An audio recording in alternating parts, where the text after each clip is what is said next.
नमस्कार, मैं चंदन कुमार और आप देख रहे हैं अंगवानी। जी, वही अंगवानी जो बिना डरे, बिना झुके और बिना झिझके आपकी आवाज उठाता रहा है। वो भी तब जब यहाँ तक कि आपके नेता भी चुप्पी मारकर नौकरी करने लगे, लेकिन मुंह खोलने में डर लगता है। तो अगर अभी तक आपने अपना यह चैनल सब्सक्राइब नहीं किया है तो अभी कर लीजिए और शुरू करते हैं। आइए, आजकल जो और जैसे शिक्षकों के साथ बर्ताव हो रहा है ना, वो एकदम से लगता है कि एक चरवाहा जो है ना अपने हाथ में लाठी लेके जानवर को हका रहा है। आपने देखा है कभी? सोचिए, याद करिए, एक चरवाहा जो है लाठी लेके कैसे जानवर को खाता है, वैसे ही लगता है शिक्षा विभाग में जो है सारे शिक्षकों को हकाया जा रहा है।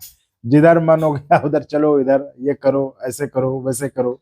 तो आज बात शिक्षा विभाग द्वारा रोज जब मन तब के आधार पर बिना सोचे समझे जारी किए जा रहे शिक्षकों को अपमानित करने वाले फरमान के दुष्परिणाम पर। मेरी गुजारिश है सरकार से कि अपने अफसर से व्यूअर्स के कमेंट, जो अपने अंगवानी चैनल पे जो वीडियोस आते हैं शिक्षा, उस पे जो व्यूअर्स के कमेंट पढ़वा लें तो पता चल जाएगा कि जिसे आपके अफसर जो आपको शिक्षा व्यवस्था में सुधार के लिए जरूरी कदम बताकर आपको गुमराह कर रहे हैं, दरअसल वो एक बेहतर देश और समाज का निर्माण करने वाले शिक्षकों को प्रताड़ित करने वाले कदम है। पता चल जाएगा कि शिक्षक कितना परेशान है। भले ही वो डर से सामने कुछ ना बोले, आप उनसे फूल माला पहनवा लीजिए, वो अलग बात, हम समझ रहे हैं, वो सब समझ रहे हैं लोग, लेकिन हकीकत तो नहीं बदलेगी ना। हकीकत तो यही है ना कि परेशान होकर कोई महिला शिक्षक रात स्कूल में बिता रही है, तो कोई घर वाला है गाली जो फोन नहीं उठा रहा है डर से कि कहीं कोई फोटो न भेज दे जिसके कारण वेतन कटौती का आदेश आ जाए। हम तो कहेंगे स्कूल में एक तत्काल जो है ना तलाक केंद्र भी खुलवा दे, ताकि जो शिक्षक या शिक्षिका स्कूल में जरूरी वक्त में अपने घर का फोन ना उठा पाए, है ना, जिसके कारण स्कूल के बाद घर में हंगामा हो। इससे तो अच्छा ये है ना कि आप वहीं तलाक केंद्र खुलवा दें कि मान लीजिए कुछ बात स्कूल में, जिससे घर परिवार से भी छुट्टी मिल जाए, दिन रात आदमी आपकी सेवा में लगा रहे। क्या हालत है बताइए, सोचने की जरूरत है। देखिए, अपना देश जो है ना, भारत ऋषि मुनियों का देश रहा है। तो ये ऋषि मुनि कौन थे?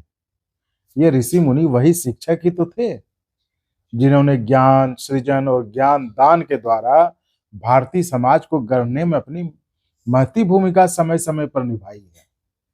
ऐसे ही नहीं कहा गया है गुरु ब्रह्मा गुरु विष्णु गुरु देवो महेश्वरा गुरु साक्षात पर ब्रह्म तस्मै श्री गुरुवे नमः। अर्थात गुरु ही ब्रह्मा है, गुरु ही विष्णु है और गुरु ही भगवान है, शंकर है। तो गुरु ही साक्षात परम। इसलिए अपने राज्य के देश के ऐसे तमाम गुरुओं को मैं प्रणाम करता हूँ। अगर आप संत कबीर दास को ध्यान से पढ़ें तो आपको मालूम पड़ेगा कि उनकी पूरी परंपरा जो है ज्ञान को खोजने एवं गुरु की महिमा बताने की ही है। संत कबीर ही नहीं, भगवान कृष्ण को मत देख लीजिए, उनको इस देश का पहला शिक्षक माना जाता है, जिन्होंने हताश निराश अर्जुन को कुरुक्षेत्र की रणभूमि से पलायन करने की बजाय रोक कर जो है वो पलायन कर जाते। तो बतौर शिक्षक कृष्ण ने क्या किया? उन्होंने गीता का ज्ञान देकर उसे धर्म के युद्ध में विजयी बनाया। उसके बाद पूरे देश को भी गीता के, विश्व को गीता ज्ञान, जिसे आज पूरी दुनिया मानती। तो ये सब बताने का मतलब ये कि हर कोई इस बात को समझे कि अपने देश में गुरु की महिमा और गरिमा क्या रही है। गरिमा और महिमा तो क्या ही कहें हम आपको। ऐसा भी समय था देश में आजादी के बाद, ऐसे करे जब मैकाले की शिक्षा पद्धति लागू हुई, तो जिन शिक्षक को समाज में जो है सम्मान और शुचिता का प्रतीक माना जाता था, शिक्षकों को अपने यहाँ गली मोहल्ले में वो दिख जाते थे तो उनको देख के लोग अपनी घड़ी की सुई ठीक करते थे, मतलब मिलान कर लेते थे, अच्छा ये इतने बजे निकले इसका मतलब ये समय होगा। मतलब वो इतने कर्तव्यनिष्ठ होते थे कि अगर वो दिख गए तो मतलब इतना बचा होगा, इस बात का आपको अंदाजा लग जाता था। और अब उनके साथ क्या होता है? अब उनको शिक्षक रहने ही कहाँ दिया गया है। हमको अब हमको तो वो शिक्षा के अलावे हर काम करते हुए नजर आते हैं।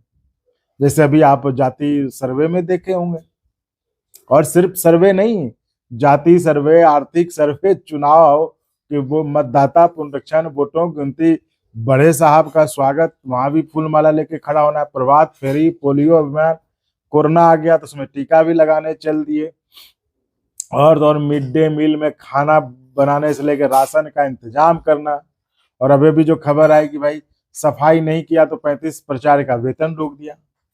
आप बताइए, ये जितना काम अभी हम बोले कि ये शिक्षक का, ये क्या ये शिक्षक का काम है? ये शिक्षक का ये सब काम है कि उनका काम पढ़ाना है? सोचने की बात है, समझने की बात है। वो भी तो एक इंसान ही है ना। हम आप तो घर में एक बच्चा नहीं संभाल पाते हैं, और उस एक शिक्षक को इतने सारे काम, जो अभी कुछ देर पर अभी जो मैंने आपको गिनाया, उन सब के अलावे उन पर अपने क्लास से करीबन 60-70 तो बच्चे होते हैं सरकारी स्कूलों में। उनके भविष्य बनाने की जिम्मेदारी भी होती है। बच्चों की शैक्षणिक प्रगति से लेकर नैतिक उत्थान पर ध्यान देते हुए एक जिम्मेदार नागरिक बनाने की भूमिका होती है एक शिक्षक की। फिर भी आपको लगता है कि शिक्षक काम ही नहीं करता। अरे सब काम तो उसी के माथे पर लाद दिए हैं, शौचालय सफाई से लेकर मिड डे मील का खाना तक का। और अब तो आप लाउड स्पीकर लेके गांव अनाउंस करने भी भेज देते हैं। है कोई और जो इतना काम करता हो? बताइए। इतना काम तो पाठक साहब भी नहीं करते होंगे जितना शिक्षकों को काम दिए हुए। फिर भी आप डंडा शिक्षक पर ही चलाते हैं और तुरंत वेतन कट। अरे भाई, कहाँ का नियम है? कहाँ कहाँ बात बात पर वेतन कट होता है? बताइए। ये तो आपका नेतवन सब कमजोर है। नहीं तो जो डंडा आप पर चलाता है ना, आपका नेता मजबूत होता तो आपकी तरफ आने वाले हर डंडे को उल्टा घुमा देता। खैर, हमें सोचना चाहिए कि हमने शिक्षकों का हाल क्या किया है। हमने शिक्षकों के फालतू के इतने काम दे दिए ना कि वो उसी में लगे रहते हैं।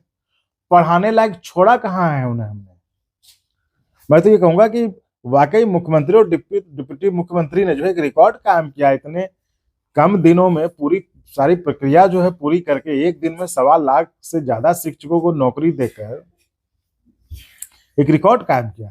और इसको लेकर सरकार के प्रति आम जनता में एक पॉजिटिव माहौल भी है।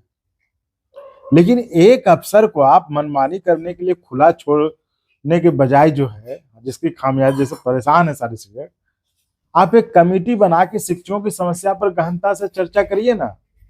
और उस कमेटी को कहिए कि भाई शिक्षकों को कैसे राहत दिया जाए, उसका रास्ता खोजा जाना चाहिए ना, बजाय कि एक को छोड़ दे। तो इस पे सोचिए और इस तरह का कोई रास्ता निकलना चाहिए, मेरा तो ये मानना है। तो साथियों, फिलहाल इतना ही इस वीडियो में। फिर कल मिलेंगे एक नए मुद्दे के साथ। और आप भी, जैसा मैंने कहता रहा हूं कि अगर आपको लगता है कि कोई मुद्दा उठना चाहिए जो हमारी नज़र में नहीं आ पाया या जो सरकार की नज़र में आना चाहिए, तो आप हमें हमारा नंबर चैनल पे है, हर जगह अवेलेबल है, आप उस पर मुझे बताएं। और अगर वो लगेगा कि जेन्युइन है, हम उस मुद्दे को जरूर उठाएंगे। और अगर आपको अच्छा लगा तो एक बार और आपको मैं कहना चाहूँगा कि आप इसको प्लीज़ सब्सक्राइब और शेयर करते रहें, ताकि हमारा भी मनोबल और सपोर्ट बना रहे।